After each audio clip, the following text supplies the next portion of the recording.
So as you can see from the title of this video, today I'm going to be showing you guys how I color my hair, a dual colored color. As you can see, on one side of my hair I have purple hair, and on the other side I have blue hair. And I don't know, I've had it for like 5 months now. I think it looks really cute. It's different and it's unique. It's kind of a little bit harder to do than just kind of slapping color all over your hair, but it's still fairly simple to do. If you're curious on how I did it, keep on watching. The first thing I do is start by sectioning off my hair, and as you can see here, my hair is a hot mess at this point. I can go a couple days without brushing my hair, so sometimes it's really excruciating. I do part my hair and I brush it out in sections just so I can make sure I get all the knots out instead of going all in one big go, and then I have knots all over my hair. So definitely take your time with brushing your hair. Now that I have my hair fully brushed out, you can definitely see the color difference of both colors. I definitely love this look. The things that you'll need to start bleaching your hair is a plastic bowl or a regular coloring bowl. I use a color brush as well, and I'm using the Redken Flash Lift Bond with 30 volume developer.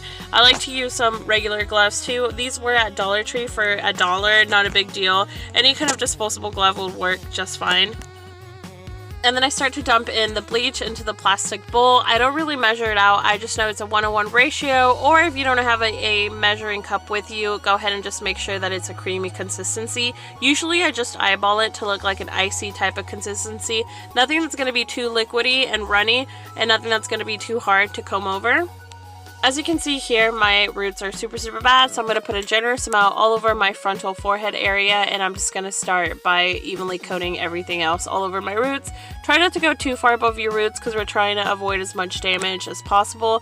And then of course I go into the middle, and then I open up every section boucle, and then I just kind of go through all of my hair. As you can see here, this is after I had done all of the sections. I did skip a lot just because I didn't think you guys would want to see me bleaching my roots for 20 minutes. And then after I do that, I just kind of tie it up in sections after you've done the whole top part, and then I continue and do the back.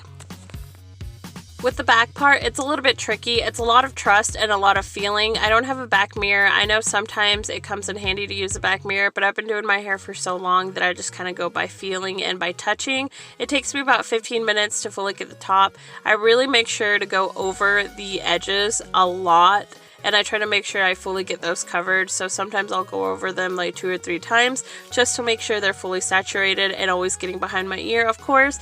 I know that's an easy area for people to forget. By the time that I am done putting bleach all over my roots, the front has already been processing for about 15 minutes, so it is dramatically lighter.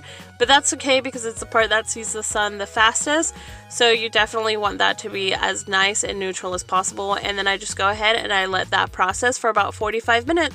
After I let my hair process for 45 minutes, you can see here that it's a really nice goldeny color. I try to let my hair process as long as possible without damaging it. The reason why I do this is because I like to get as many of those dark orange colors out of my hair. The reason why I use a cool tone lightener is because I like it to tone my hair as it processes. That way you can get as many as the orange tones out of your hair without you having to add an extra step of toning. It'll just make your hair color look nice and neutral versus splotchy. After you're done with that and you're satisfied with how that looks, I like to go ahead and wash my hair out. As you can see here, it does look a little bit more orange than I thought it would, but it's fine because the color is dark enough that it's going to cover up any of those orangey tones. As long as it's not super splotchy, it should be fine. After I'm done towel drying my hair, I like to brush my hair out, and I try to be very gentle just to reduce hair loss. And my scalp sometimes is really sensitive after putting the bleach in my hair for 45 minutes, so I just try to be really gentle with brushing it out.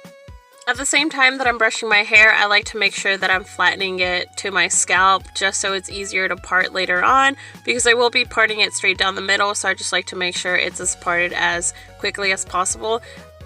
Using a regular tooth comb, I'm going to start by separating my hair straight down the middle, and again doing the back a lot by feel, or you can use a regular hand mirror or back mirror in the back. I just like to do it by feel. I then go ahead and tie up one section of my hair just so it's a little bit easier to work with, and I can go ahead and put on the plastic gloves so I can start applying the color.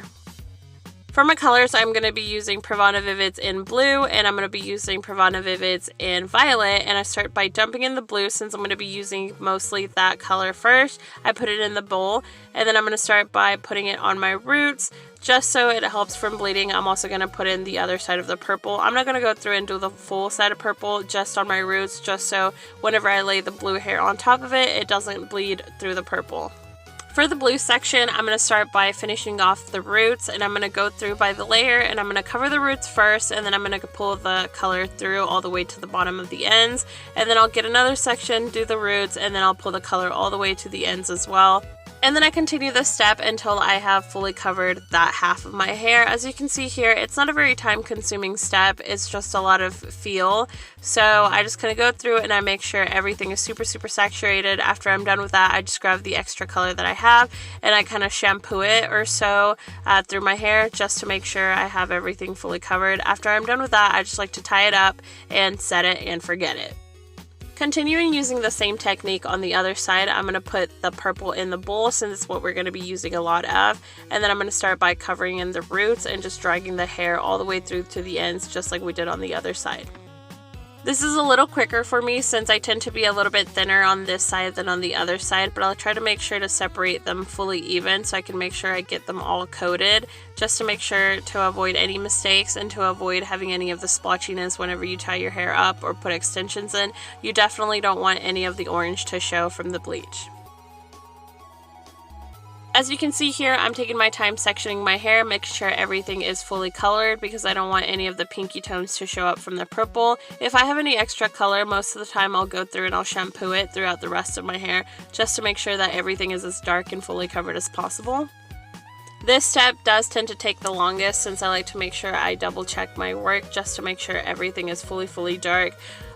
With this purple color, it does kind of tend to fade into a silvery pinky color, so if you don't get it fully covered or everything is fully coated even, it does have like a splotchy pink effect to it. So definitely take your time if you're using Pravana Vivids in violet. Definitely take your time to go through and really saturate all that color up.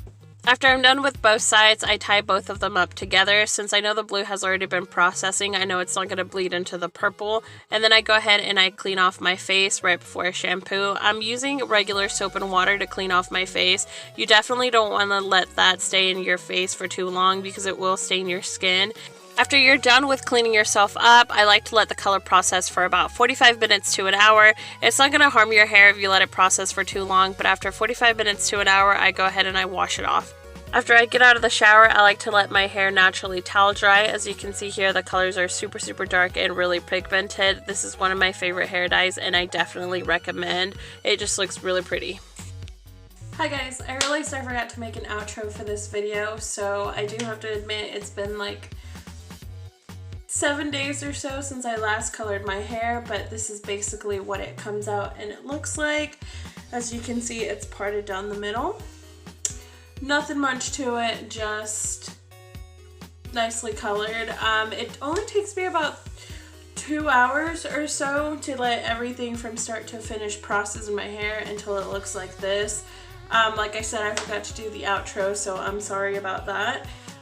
But yeah, this is basically how my hair looks. I cut my bangs not too long ago. If you're curious about how I did that, go ahead and click the video in the description and I showed you guys how I cut my Betty bangs.